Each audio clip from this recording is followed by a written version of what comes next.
Hi అండి, welcome to my channel. ఈరోజు మనము పాలాకు జొన్న పిండితోటి ఈజీగా రొట్టెలు చేసేసుకుని ఇంట్లో ఉండే వస్తువులతోనే అనమాట. వేరే వేరే వస్తువులు బయటికి పోయి తెచ్చుకోవాలి ఇప్పుడు కాదు అనుకునే పని ఈజీగా స్నాక్స్ లాగా కూడా చేసేసుకోవచ్చు అనమాట. టేస్ట్ మాత్రం చాలా బాగుంటుంది. 1 ఇయర్ ఏజ్ పిల్లల నుంచి పండు ముసలి వాళ్ళైనా తినచ్చు అనమాట. అంత మెత్తగా ఉంటుంది, టేస్టీగా ఉంటుంది అనమాట.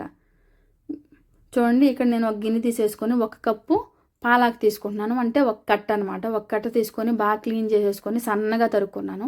1 కప్పు ఆనియన్స్, కొంచెం కొత్తిమీర, కొంచెం పుదీనా టేస్ట్ కోసం అనమాట. చాలా బాగుంటుంది.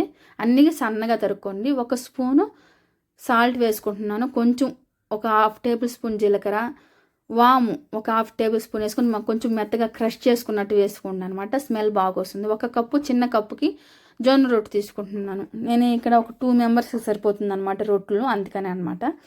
ఎక్కువ మంది కంటే ఇంకొంచెం ఎక్కువ పిండి వేసుకోవాల్సి వస్తుంది.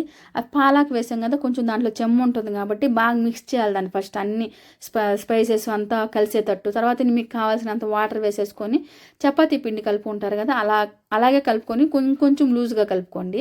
తర్వాత ప్యాన్ పెట్టేసుకొని ఫస్ట్ ఆయిల్ స్ప్రెడ్ చేసేసేయాలన్నమాట. ఆయిల్ లేదనుకోండి రొట్టె అతుక్కోపోతుంది.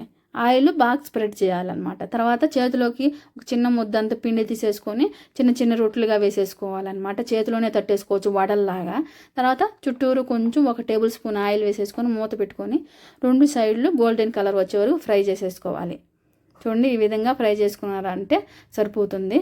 పిల్లలు కూడా చాలా ఇష్టంగా తింటారు. ఈవినింగ్ స్నాక్స్లో కూడా ట్రై చేయొచ్చు అనమాట. టేస్ట్ మాత్రం చాలా బాగుంటుంది. మీరు ట్రై చేసి నాకు కామెంట్ చేయండి. Thanks for watching.